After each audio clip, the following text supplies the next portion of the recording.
آپ دیکھ رہے ہیں روشن پاکستان نیوز۔ وہاں پر جو کارکن تھے نہ صرف ان کو ہراساں کیا گیا بلکہ کل شام سے پورے لاہور کے اندر انہوں نے جو ریڈز کرنی شروع کی، لوگوں کی جو پکڑ دھکڑ شروع کی۔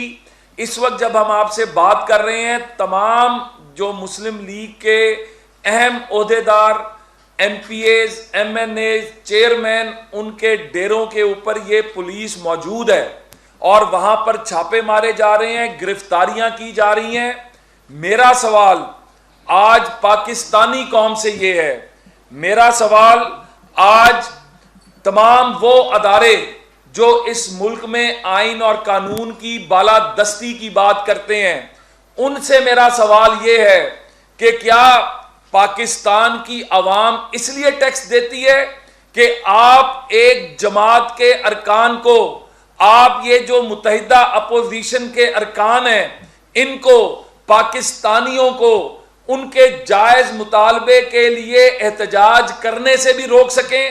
اور یہ کون لوگ کر رہے ہیں جو 126 دن کا دھرنا دیتے رہے، جو سول نافرمانی کی بات کرتے رہے، جو بجلی کے بلوں کو جلاتے رہے، جو ہنڈی کے کاروبار کو فروغ دینے کی بات کرتے رہے۔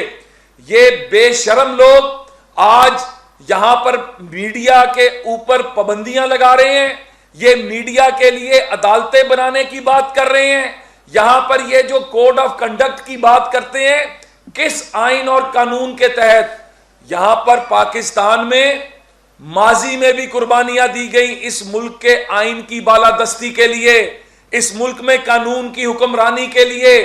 ماورائے آئین کام کرنے پر ہم مارشل لا کے خلاف جد و جہد کرتے رہے، جیلوں میں جاتے رہے، قربانیاں دیتے رہے، تو ہم کس طرح ایک سول ڈکٹیٹر کو برداشت کریں گے جو سلیکٹڈ ہو کر آیا، جس کو عوام نے ووٹ نہیں دیا، جس کو زبردستی پاکستان کی عوام پر مسلط کیا گیا، اور آج وہ مسلط ہو کر آمرانہ رویہ اختیار کرے؟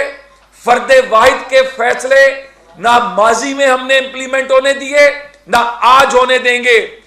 آج متحدہ اپوزیشن نہ گرفتاریوں سے ڈرتی ہے، نہ ان کی دھوند سے ڈرتی ہے، اور میں نے جس طرح کل بھی کہا تھا کہ وہ سرکاری افسران جو غلامی کر رہے ہیں، جو اس وقت ان کے غیر قانونی اور غیر آئینی اقدامات کو مان رہے ہیں، وہ بھی تیار رہیں۔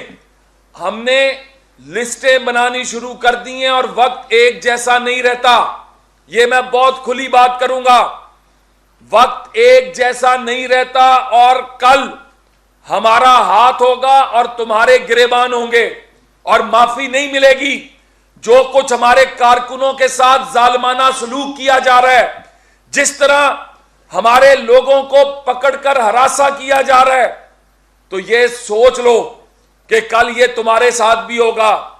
اور جیلیں انسانوں کے لیے ہی بنتی ہیں، بھریں گے جیلیں، مجبور نہ کرو کہ جیل بھرو تحریک چلائیں اور تمہیں اور زیادہ دنیا کے سامنے ایکسپوز کریں۔ آج پوری دنیا میں پاکستان کے اوپر جو سول لبرٹیز کے حوالے سے، جو میڈیا کے اوپر پابندیاں لگانے کے حوالے سے پاکستان کے اوپر سوالیہ نشان آ رہا ہے۔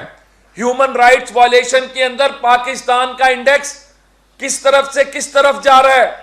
آج ہم بات کرتے ہیں کہ فلسطین کے مسلمانوں پر ظلم ہوا، ان کی آواز کو دبایا گیا، کشمیر کے مسلمانوں پر ظلم ہوا، ان کی آواز کو دبایا گیا، تو پاکستان میں تم کیا کر رہے ہو؟ تمہیں شرم نہیں آتی کہ ہمارے جمہوری حق پر ڈاکہ مار رہے ہو؟ تم نے اس طرح کر کے اگر تم یہ سمجھ رہے ہو کہ ہمارے قائدین کی گرفتاریاں ہماری آواز کو نہیں دبا سکی، جو گرفتار ہوئے ان کو نہیں دبا سکی، آج جیل میں بیٹھ کر حمزہ شہباز شریف کی آواز کیا دب گئی؟ نواز شریف صاحب کا نظریہ کیا دفن ہو گیا؟ کیا سعد رفیق، سلمان رفیق، شاہد خاقان عباسی، کیا ان کی آواز دب گئی؟ یہ آواز روز بروز مضبوط اور توانا ہوتی جا رہی ہے۔ تم اپنا ظلم کرتے رہو اور ہم اپنا کام کرتے رہیں گے۔ ہمیں ہمارے آئینی اور جمہوری حق کو استعمال کرنے سے کوئی نہیں روک سکتا.